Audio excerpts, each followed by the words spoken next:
হঠাৎ মিষ্টি খেতে ইচ্ছে করলে বাড়িতে যদি এরকম একটা পারফেক্ট মিষ্টি জাস্ট কয়েক মিনিটের মধ্যে বানিয়ে নেওয়া যায় তাহলে কেমন হয় বলুন তো?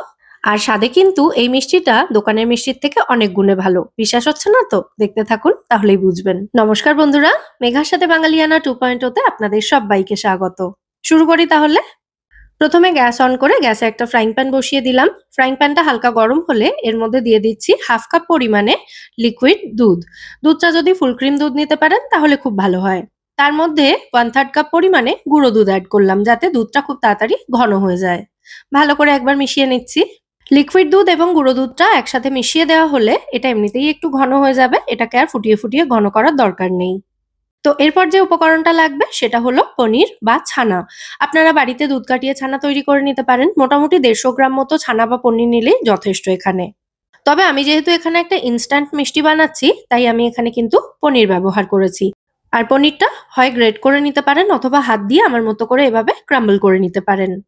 তো পনিরটা দেওয়ার পর এটাকে সমস্ত উপকরণের সাথে খুব ভালো করে মিশিয়ে দিচ্ছি। দেখুন সমস্ত উপকরণ একসাথে আমি খুব ভালো করে মিশিয়ে নিয়েছি। এবার এর মধ্যে দিয়ে দিতে হবে স্বাদ অনুযায়ী মিষ্টি। আমি এখানে 1/3 কাপ পরিমাণে কনডেন্স মিল্ক দিচ্ছি। আপনারা নিজেদের স্বাদ অনুযায়ী মিষ্টির পরিমাণটা বাড়িয়ে বা কমিয়ে নিতে পারেন। আর কনডেন্স মিল্কের পরিবর্তে এখানে চিনি বা মিছরিও আপনারা ব্যবহার করতে পারেন। তবে যেটাই দিন না কেন সেটা কিন্তু অবশ্যই গুঁড়ো করে দেবেন। তো কনডেন্স মিল্ক দেওয়ার পর আবারও সমস্ত উপকরণ একসাথে খুব ভালো করে মিশিয়ে নিচ্ছি। এখন দেখুন মিশ্রণটা অনেকটাই লিকুইড টাইপের হয়ে গেছে। তো এটাকে একটু নাড়াচাড়া করে ঘন করে নিতে হবে। মিডিয়াম টু হাই ফ্লেমে রেখে এটাকে মোটামুটি 2-3 মিনিট নাড়াচাড়া করলেই কিন্তু এটা একটু টাইট হয়ে যাবে। তো এই সময় আমি 2-3টে ছোট এলাচের দানা বের করে সেগুলোকে হামানদিস্তাতে একটু গুঁড়ো করে নিচ্ছি। এলাচের দানাটা গুঁড়ো করা হয়ে গেলে এর মধ্যে দিয়ে দেব আমি 5-6টা মতো গোটা কাজু বাদাম। তারপর এগুলোকেও আধ ভাঙা করে নেব। আপনারা চাইলে কিন্তু কাজু বাদামটা ছোট ছোট টুকরো করে কেটেও এখানে দিতে পারেন। দেখুন ঠিক এইরকম আধ ভাঙা করে নিয়েছি।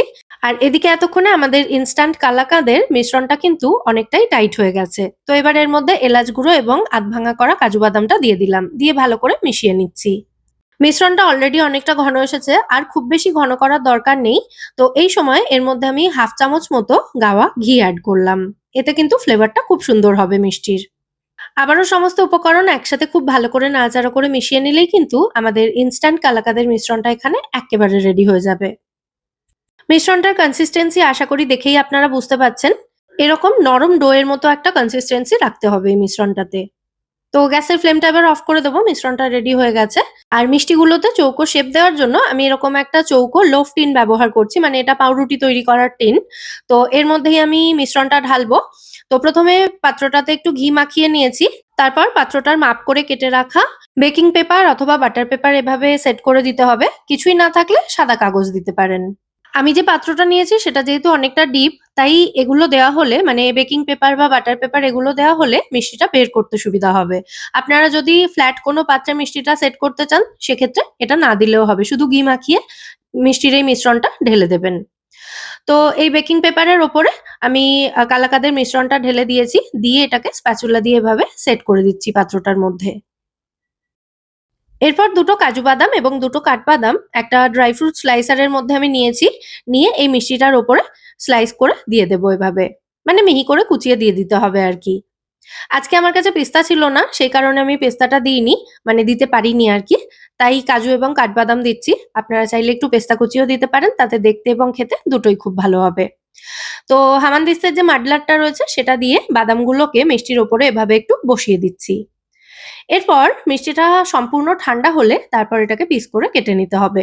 চাইলে আপনারা এটাকে কিছুক্ষণ ফ্রিজে রেখে দিতে পারেন। আমি আধ ঘন্টা মতো ফ্রিজে রেখেছিলাম, তাতে কিন্তু মিষ্টিটা ভালো মতো সেট হয়ে গেছে। তো আধ ঘন্টা পর ফ্রিজ থেকে বের করে নিয়ে এসে মিষ্টিটা এবার পাত্রটা থেকে বের করে নিতে হবে। ফ্রিজে রাখার কারণে এটা কিন্তু খুব ভালো মতো সেট হয়ে গেছে। তো বেকিং পেপারটা সাইড থেকে যে এক্সট্রাটা রেখেছিলাম সেটা ধরে আমি পাত্রটা থেকে মিষ্টিটা বের করে নিলাম। আর যাতে মিষ্টিটা ভেঙে না যায় তাই একটু হাসব্যান্ডের হেল্পও নিয়েছিলাম। তো এবার এই মিষ্টিটাকে চৌকো টুকরো করে আমি কেটে নেব। আপনারা নিজেদের পছন্দ অনুযায়ী মিষ্টিটা কেটে নিতে পারেন। টোটাল ৮টা মিষ্টি এখানে তৈরি হলো।